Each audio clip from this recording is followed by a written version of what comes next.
কোনো জিনিস না, ওইটা কোনো স্বাধীনতা ছিল না। তোমরা স্বাধীনতা দিবা, আরে বাবা ৭১-এর স্বাধীনতা আর এই স্বাধীনতা, বিড়ালরে কিন্তু বাঘের মাসি বলা হয়। ৭১-এর স্বাধীনতা যদি বাঘ হয়ে থাকে, তোমাদেরটা কিন্তু বিড়াল। ৭১-এর স্বাধীনতার সঙ্গে, ৭১-এর মুক্তিযুদ্ধের সঙ্গে, ৭১-এর ত্যাগ তিতিক্ষার সঙ্গে, ৭১-এর জীবন ব্যবস্থার সঙ্গে যুদ্ধ করতে গিয়েছে। ভাগনাটা গুলি গায়ে পড়ে গেছে, লাত মারে উঠে বলছে বাবা মাকে দেখো, তুমি মাকে দেখো। সেই মা পাগল হয়ে মারা গেছে। মুক্তিযুদ্ধ আপনারা বলেন, এই যে যুদ্ধে যুদ্ধে 9টা মাস কাটিয়েছেন, বলেন তো দেখি মুক্তিযোদ্ধারা জীবনের যে শ্রেষ্ঠ সময়ের ত্যাগ করেছেন তার সাথে কোনো তুলনা হয় কিনা বলুন না দেখি। আপনারা কি সব ভুলে বসে আছেন নাকি?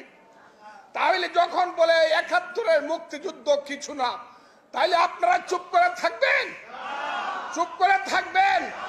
যদি না থাকেন আমাকে হাত তুলে দেখান যে ৭১-এর মুক্তিযুদ্ধ আমরা ভুলবো না। কাজেই যারা ৭১-কে ভুলাইতে চান তাদেরকে আমি সাবধান করে বলতে চাই, এই বাঙালি জাতি কোনো দিন ৭১-কে ভুলবে না। কারণ আমি সব সময় বলি, এই বাংলায় শুধু বেলি চামিলি আর জুই ফুল ফুটে না, এদেশের রক্তগোলাপ রক্ত জব ফুটে। এদেশের জঙ্গলে শুধু কোকিল ডাকে না, এদেশের জঙ্গলে রয়্যাল বেঙ্গল টাইগারও ডাকে। এদেশে শুধু বসন্তকাল আসে না, চৈত্রের শেষে বৈশাখের প্রারম্ভে ধুলির ধ্বজা উড়ে গ্রীষ্মকালও আসে। এদেশে শুধু গ্রীষ্মকাল আসে না, উত্তাল নাগিনীর মতো ফোনা তুলতে তুলতে বর্ষাকালও আসে।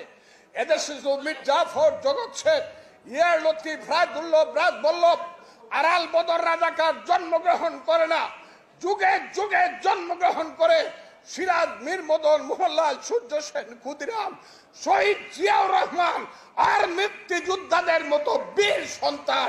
এই দেশকে কেউ ধ্বংস করতে পারবে না। এই দেশ স্বাধীনতার পথে থাকবে, মুক্তিযুদ্ধের পথে থাকবে। এই কথা বলে